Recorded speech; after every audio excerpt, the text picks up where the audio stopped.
My first impression of reading about Athens' legal system was in reading Plato's Euthyphro and the Apology, two Socratic dialogues in which Socrates is one of the main speakers.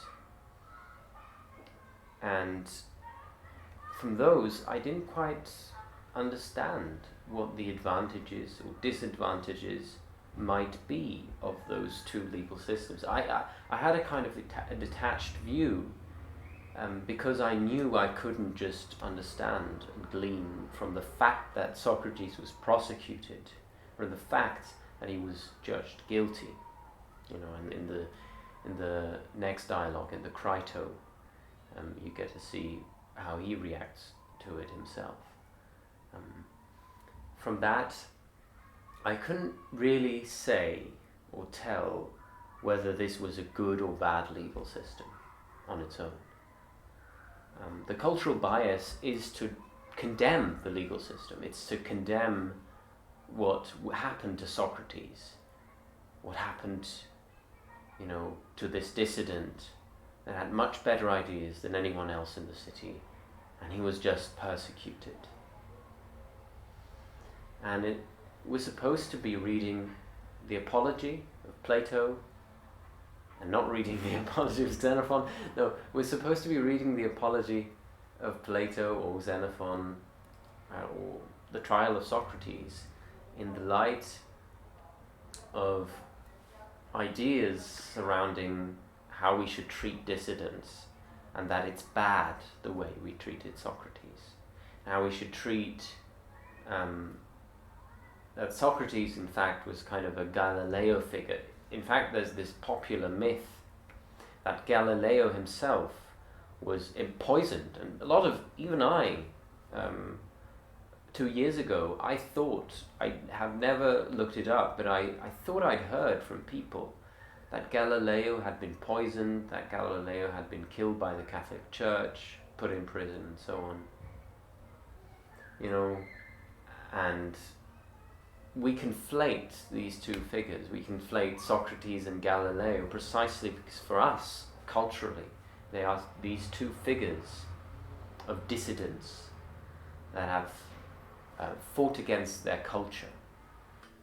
But in Plato's Apology, you get a sense of this whole affair being open to the public, and that the public is engaged directly in this criticism of the intellectual Socrates in a way that no court system today works or functions, and that it's actually a very direct process of the actual people of the city, and all of them, like a big portion of them, directly being asked to judge whether he's guilty or innocent. And it's not just some aristocrat, it's not just some lawyer that became a judge, it's not just someone who studied at a university, it's not just a king, but it's actually, or an assembly of aristocrats or some court decision, but it's actually a jury of about 500 people that are hearing his case being pleaded, and Socrates invokes no laws at all. He doesn't talk about whether he was guilty according to some law. Now, when you know the laws, you will see to the extent to which he's actually invoking his innocence based on the actual laws. But not if you have this idea that laws are very specific things written down in the body of law, and that the judge interprets and then implements, then you won't really get a sense that Socrates is actually pleading his case with the help of laws, with the help of some precepts that could disqualify his accuser. Meletus, son of Meletus, of Pythos, indicted and swore an oath as follows against Socrates, son of Sophronicus of Alopeke. Socrates does wrong, adike, by not recognizing the gods the city recognizes, but introducing other new divinities. He also does wrong by corrupting the youth. The proposed penalty is death. The charge on which Socrates is accused is in fact pretty straightforward, because the entire Athenian legal system works with the assumption that if conduct is wrong, then it is punishable. If you do something immoral, you should be punished for it.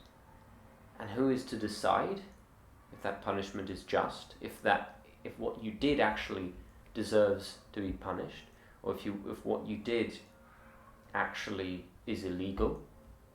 Well, a set of laws, our idea of the rule of law is also to some degree a product of how Greeks or Romans implemented the law, written in legal documents, written inscriptions like the Ten Commandments, written on stelae, on stone inscriptions.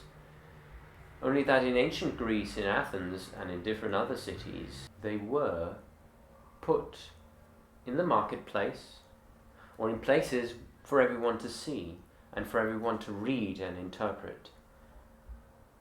And earlier on, actually, there were apostrophes, or kind of distinctions of one word from another, so that it was easier for people who were not used to reading to read the laws and to understand the laws. The laws were written in a very simple language, something we wouldn't even think possible today. People were supposed to read them, and anyone could ask someone or know someone that they could ask to interpret this particular law, to read it to them, because the literacy rate in ancient Athens was actually pretty high. What I then asked myself is, was this how the court always functioned in Athens? Of course not, but when did that become a reality? How did it develop? How did it change over time? Was this a particular moment in history? The trial of Socrates, was it an exception? Was it the norm? Any citizen could hand in a complaint, an enklema, or an indictment, a graphe. And there were about maybe 40,000 citizens in the 5th century, and maybe 30,000 in the 4th century. Every year there were 6,000 citizens selected out of the citizen body to be jury. The allocation of dikastai to the dikasteria is conducted by the 9 archons for their respective tribes, and the secretary of the tesmotetai handles the 10th tribe. There are 10 entrances into the dikasteria, 1 for each tribe, 20 allotment machines, 2 for each tribe, 100 boxes, 10 for each tribe, and other boxes into which are thrown the tickets of the dikastai who have been successful in the ballot. There are 2 urns by the entrance to each court, and staves equal to the number of dikastai required. The same number of ballot balls are thrown into the urns as there are staves, and the balls have letters written on them starting with the 11th of the alphabet. Lambda, the number of letters corresponding with the number of courts to be filled. Those over 30 years of age may sit as dikastai as long as they are not public debtors and have not lost their citizen rights. If a man who is disqualified sits, information is laid against him and he is brought before the dikasterion. If he is found guilty, the jury assess whatever penalty or fine seems to them appropriate, and if it is a fine, he must be imprisoned until he was paid the previous debt, on the grounds of which he was indicated, and the additional fine imposed by the dikasterion. Each dikastes has a ticket of boxwood with his name, his father's name, and his deme written on it, together with one of the first 10 letters of the alphabet, those up to K. The dikastai of each tribe are divided into 10 roughly equal sections under the 10 letters. The tesmothetes draw lots for the letters, which are to be placed by each court, and his servant puts the relevant letter up in each case. The 10 boxes stand in front of the entrance for each tribe, and the letters up to K are inscribed on them. When the dikastai throw their tickets into the box which has the same letter on it as is on their ticket, the servant shakes the boxes, and the tesmothetes draws 1 ticket from each. The man drawn is called the ticket inserter, and inserts the tickets from the box into the column over which is the same letter as there is on the box. This man is selected by lot to prevent malpractice if the same man should always make the draw. There are 5 columns of slots in each allotment machine. When the archon has put the cubes into the machines, he draws lots from each tribe according to the allotment machines. The cubes are bronze, some white, some black. He puts in as many white cubes as dikastai are needed, 1 per 5 columns, and black cubes in the same proportion. When the archon takes out the cubes, the heralds call the men who have been selected. The ticket inserter is included in their number. When a man has been called, he steps forward and draws a ball from the urns and holds it out with the letter upwards and shows it first to the presiding archon. The archon then puts the man's ticket into the box on which is the letter which is on the ball, so that he shall go to the court which he has drawn by lot, not the one he wishes to sit in, and it may not be possible for anyone to arrange to have the jury he wishes. There are besides the archon as many boxes as there are courts to be manned, each with the letter on it which has been allotted to the relevant court. When the dikastes has shown his ball to the servant, he goes inside the inner door. The servant gives him a staff of the same colour as that of the court, whose letter was the same as the one on his ball, so that he is compelled to sit in the court to which he has been allotted. If he goes into a different court, the colour of the staff gives him away, for a colour is painted on the lintel of the entrance of each court. He takes his staff and goes into the court whose colour corresponds to his staff and whose letter is the same as that on his ball. And when he enters, he receives an official token from the man selected by lot to distribute them. The dikastai then take their seats with their ball and staff, having got into court in the manner described above. The ticket inserters return their tickets to those who have been unsuccessful in the ballot. The public servants from each tribe hand over the boxes of each tribe, 1 for each court, in which are the names of the members of each tribe who are sitting in each court. They hand them over to those who have been selected by lot to return them to the dikastai in each court, so that they may summon them by using their tickets and so give them their pay. There are 5 of these officials. Out of that pool of 6,000, some citizens were chosen to take part. Those citizens were the judges, and they decided justice. Now, the way they knew the law is really through the way I said. They knew it kind of colloquially, but they were also made aware by the people, by the litigants speaking at the court, of which laws would be in favour of which position, because each litigant would bring forth and quote, and laws would be put forward and paraphrased for the jury to put those into context of the actual case that was going on.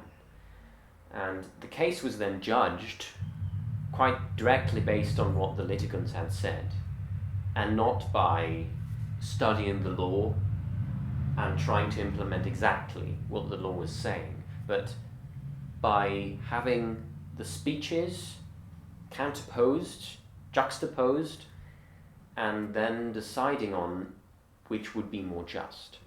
And this concept of that you should decide upon your own feeling of what is just is also in the oath that they were supposed to say and give at the beginning of the year.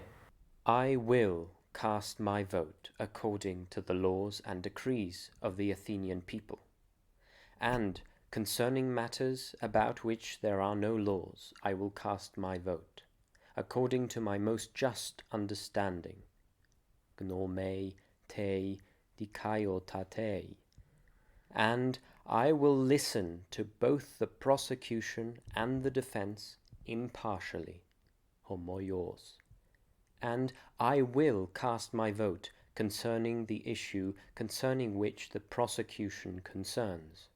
And so I think you can already see in what ways justice and law and the feeling and the sense of justice of each citizen really mattered when deciding ruling on a case-by-case basis.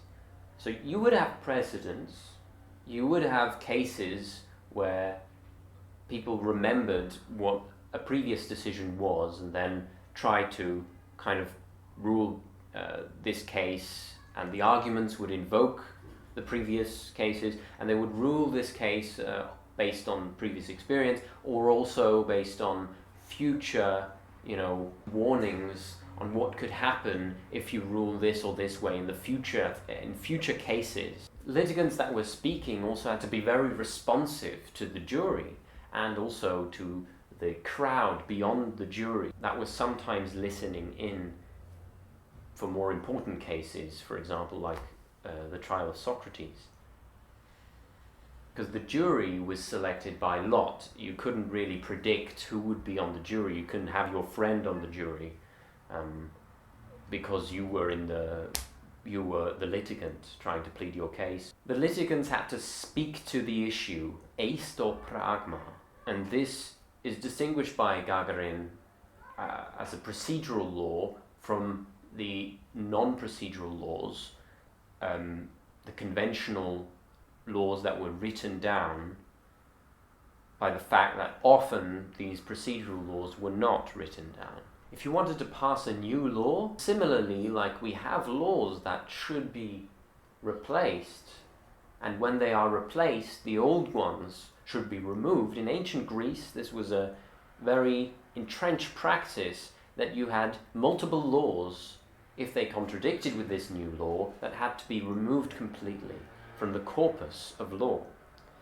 Now, this is supposed to happen in Switzerland or in England or in different places where there are sometimes these laws. But often what happens is that a law replaces another one, and the old one just stays in that corpus because we don't have a kind of overview of what the law actually is. We have these very niche specialists. In the Constitution of Athens by Aristotle, he says that people think that Solon ingeniously devised the law to be extra vague, that the jury was given more leave to interpret on a case-by-case basis, because these laws, in specific laws, could not be predicted for future cases, and that these laws would actually grow to the infinite if they were to be implemented specifically.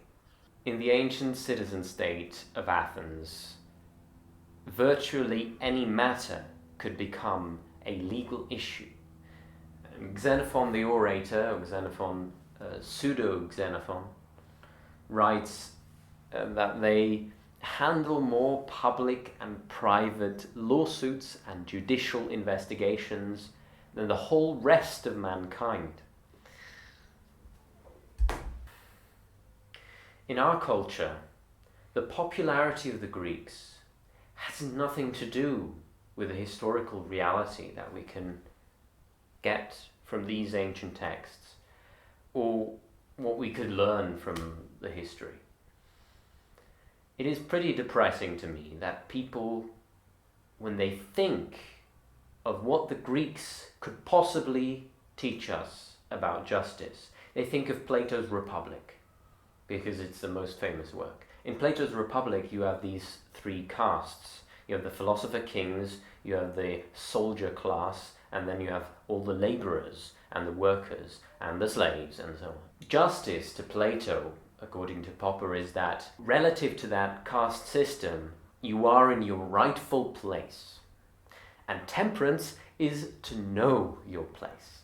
Today you can find scholarly books by people like Robin Waterfield or Paul Cartledge that really explain to you what the context for Socrates' trial was. But people still have in their mind that the trial was some kind of scam and a tragedy for philosophy, which it is in a sense. But whether it was a scam or not really requires you to understand the historical context and the political context, and all of that is usually completely forgotten and glossed over by most people. Whereas the central fact really is that there was this assembly of people chosen by lot, ordinary people, poor people, rich people, where justice and law were intertwined in a way that is so difficult for us to imagine.